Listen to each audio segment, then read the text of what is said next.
Very good morning, welcome back to the blog. আর morning বলে লাভ নেই, অলরেডি আফটারনুন হয়ে গেছে। এখন সময় হচ্ছে দুপুর 12:30। আমি এখন ব্লগটা শুরু করছি। আর কি লেট লেট ব্লগ তো কেন আসে, তার কারণ হচ্ছে বাড়িতে আর অশান্তি না, ভালো লাগে না। আমরা বাড়িতে আছি অ্যাকচুয়ালি, এটা সব ফ্যামিলিতেই হয়ে থাকে এই প্রবলেমটা। সব ফ্যামিলি না হলেও কিছু কিছু ফ্যামিলিতে হয়ে থাকে, স্পেশালি আমার বাবা। মানে বলতে নেই মানুষটাকে নিয়ে, তবুও বলতে নিজের খারাপ লাগছে যে মানে এত দুচ্ছাই করে, এত হিউমিলিয়েট করে আমাকে। এটা হয়তো সব ছেলেদের জন্যই মানে প্রযোজ্য, সব ছেলেদেরটাই এটা হয়তো সহ্য করে, বাট ফ্যামিলি নিয়ে এভাবে ফ্যামিলিকে হিউমিলিয়েট করা, আমার ওয়াইফকে হিউমিলিয়েট করা, এইটুকু ছোট বাচ্চা একেও পর্যন্ত ছাড়ে না। এরপরে আর কী বলা যায় বলুন তো? সারাদিন এই 4-5 দিন টানা অশান্তি আজকেও চলছে। মানে চলছে না এমন নয়, চলছে। মানে এই এই আর কি চলেই যাচ্ছে কন্টিনিউয়াসলি। তো সেই কারণে আর ব্লগ করে হয়ে ওঠা হয় না, আমার ডেলি ব্লগটা করা হচ্ছে না। তো ন্যাচারালি এখনই আমি আছি বাড়িতে। কেন ঝামেলা হচ্ছে তার কারণ হচ্ছে এখন আমি কটা দিন প্রায় আমি বসেই গেছি, মানে চাকরি করার জন্য। তো চাকরি কলকাতায়, তো চাকরি বলতে গেলে তো 2 নম্বরই ব্যবসা ছাড়া, 2 নম্বরই ছাড়া তো কিছু নেই। মানে টেক সাপোর্ট ছাড়া বা ভালো জায়গায় কোনো রকম কোনো মানে কাজই নেই। আমার তো এক্সপিরিয়েন্স রয়েছে, আমি সেই অনুযায়ী আমি নিজেও কাজ করছি, আমি কাজ খোঁজার চেষ্টা করছি, কিন্তু সেভাবে হয়ে উঠছে না, সবথেকে বড় কথা।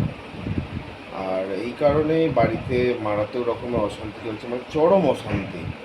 যে অশান্তির লেভেলটা হয়তো আপনারা মানে আন্দাজের বাইরে। স্পেশালি হচ্ছে আমার বাবাকে নিয়ে, বাবাই হচ্ছে অশান্তির মানে মূল কারণ। এই হচ্ছে ব্যাপার আর কি। আমাকে করছে আর দিদিকে, মানে আপনার দিদি এই সবে চান করে এলো, দিদিকে করছে, সবাইকে। খাওয়া নিয়ে অশান্তি, থাকা নিয়ে অশান্তি, বেরিয়ে যা বাড়ি থেকে, এই তো চলেই যাচ্ছে, কন্টিনিউয়াস চলে যাচ্ছে ঘরে। আর ভালো লাগে না জানেন তো, এইভাবে আর কতদিন সহ্য করবো? এই হচ্ছে ব্যাপার। তো ভালো লাগছে না আর এইভাবে। সিদ্ধান্ত নিয়েছি যে নভেম্বর মাসের দিকে বেরিয়ে যাবো এতে, ব্যাঙ্গালোরেতে। কিন্তু তার আগে হাতে কিছু অ্যাসেট আমার দরকার, কাজকর্ম কিছু দরকার। যদি পার্ট টাইম যদি কোথাও কাজের যদি থাকে, খোঁজ থেকে, প্লিজ আপনারা আমাকে কমেন্ট বক্সে জানান কলকাতার ভেতরে। তো আমি তাহলে একটু কাজ করতে পারি।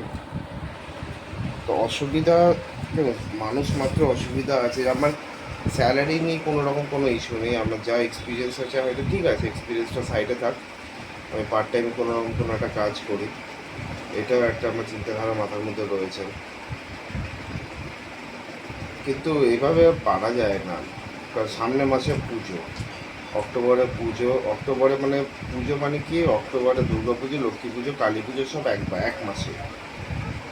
তো চিন্তা তো রয়েছে। তার মধ্যে হচ্ছে প্ল্যানিং হয়েছে আমি একা বেরিয়ে যাবো প্রথমে নভেম্বরে হচ্ছে ব্যাঙ্গালোরে পুরো সিরিজ থাকবে, পুরো মানে ব্যাঙ্গালোর যাওয়া থেকে শুরু করে, কোনো থাকা থেকে শুরু করে কী কী করছি না করছি পুরো সিরিজ থাকছে। কবে যাচ্ছে এখনও অব্দি ডেট ফাইনাল কিছু হয়নি আমার, বাট খুব শীঘ্রই চলে যাব ওখানে। ওখানে পিজিতেই থাকবো কয়েকটা মাস পর্যন্ত, কারণ আমার বাবুর হচ্ছে মার্চ অবধি স্কুল এখানে। তো সেই কারণে ওকে এখানে ছেড়েই আমাকে যেতে হচ্ছে।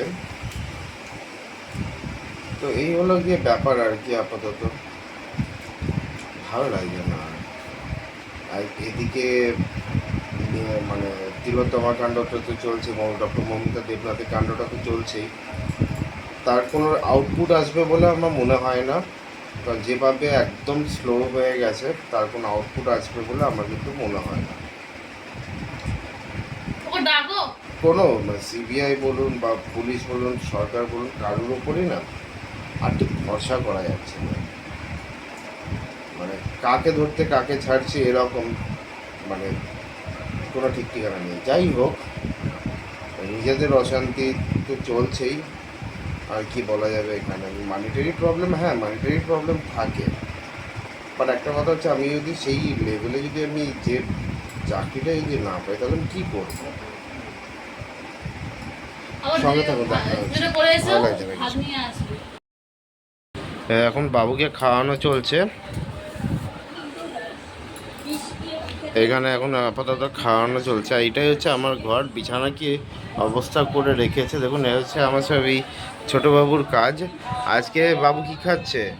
বাবু আছে আজকে ভাত, আলু ভাজা, ডিম, আর ওদিকে ডাল আছে। আর ভাত যদি লাগে তার জন্য এই প্রেশারেই ভাত করা হয় বাবুর এখানে। আর কদিন ধরে আমার এই ল্যাপটপটা যা প্রবলেম শুরু করেছে, ওপরে এই যে এইচডিএমআই কর্ড আছে, আমার টিভির সাথে কানেক্টেড এইচডিএমআই কর্ড আছে, তো এই এইচডিএমআই কর্ড দিয়ে কম্পিউটার কিছুতেই চলছে না। এইচডিএমআই কর্ড দিয়ে কিছুতেই চলছে না, তার জন্য আবার ভিজিএ কেবিল অর্ডার করতে হলো, কারণ ভিজিএ পোর্ট রয়েছে। যেহেতু এটা আমার পুরোনো ল্যাপটপ, মানে সনি বায়োর এই হচ্ছে আমার ল্যাপটপ, তো সেই কারণে এতে কিন্তু ভিজিএ কেবিল কিন্তু রয়েছে। তো ভিজিএ কেবিল আমি একটা অর্ডার করলাম অ্যামাজন থেকে, দাম পড়ছে 210 টাকা। ওরকম একটা অর্ডার এই করেছি। এইসব যখন আমি চলেই যাব তখন এই সমস্ত জিনিস সব এখানেই থেকে যাবে। এগুলো এইটা কোথাও ক্যারি করে নিয়ে যাওয়ার মতো অবস্থায় নেই, সব থেকে বড়ো কথা। কারণ প্রথমত স্ক্রিনিং নেই, যে আমি ক্যারি করে নিয়ে যাবো, যে কোনো জায়গায় ইউজ করবো সেটাও করা যাবে না। সো মানে এটা একটা স্টিল ফ্যাক্টর হয়ে গেছে। এই হচ্ছে আমার ঘর। উপরে মানে সব জামা কাপড় এখানটায় মেলা রয়েছে, অপরিষ্কারই রয়েছে কিছুটা। এইখানটায় রয়েছে আমাদের বাঙ্কারগুলো, সব পুরোনো বইগুলো সব ওখানে রাখা রয়েছে। এরকম আমার ঘর। ওখানটায় আমার রাধা কৃষ্ণের ছবি রয়েছে, আর গেটের মুখে রয়েছে লক্ষ্মী গণেশের ছবি রয়েছে। তো এই হচ্ছে আপাতত আমার ঘর। আর সারাদিনে আমাদের এইভাবেই চলে যায়। অ্যাকচুয়ালি দেখুন, অশান্তি কোনো মানে কি বলবো, অশান্তি যদি আসে তো আমার তো কিছু করার নেই না এখানে।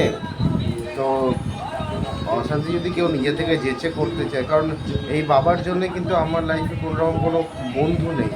সব থেকে বড় কথা, আমার কোনো বন্ধুই নেই যে একটা বন্ধুকে মানে যে সব কথা যে বলবো। একমাত্র বন্ধু বলতে গেলে হচ্ছে আমার ওয়াইফ, এছাড়া আমার আর কেউ সেরকম নেই।